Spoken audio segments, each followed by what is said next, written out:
Sa isang tahimik na purok Helingero, may isang binatang tinatawag na Darwinatics, ngunit kilala siya sa kanilang bayan bilang si Super D. Ang kanyang totoong pangalan ay hindi alam ng karamihan, ngunit ang kanyang kapangyarihan ay kilalang kilala sa buong lugar. Si Super D ay may hindi kapani-paniwalang kapangyarihan, ang kanyang mga malakas na utot ay may kamanghamanghang bisa. Sa simula, tila nakakatawa lamang ito, ngunit sa katotohanan, ito ang kanyang pinakamalakas na sandata laban sa kasamaan. Isang araw, habang naglalakad si Super D sa kalsada ng kanilang bayan, narinig niya ang hiyaw ng isang babae sa kalagitnaan ng gabi.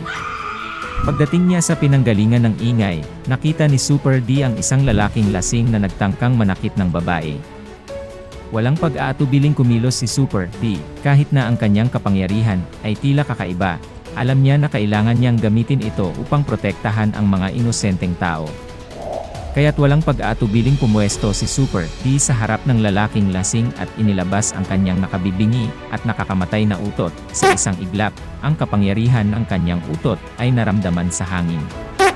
Ang lakas ng kanyang utot ay humampas sa lasing na lalaki. Itinaboy siya pabalik at napalayas sa babae. Ang babae ay lubos na nagpasalamat kay Super D at nagsabi sa kanya ng mga salitang hindi niya malilimutan. Muli na naman niyang naipakita na ang kakaibang kapangyarihan niya ay maaaring gamitin sa mabuting paraan. Mula noon, ang pangalan ni Super D ay lalo pang pinarangalan sa kanilang bayan.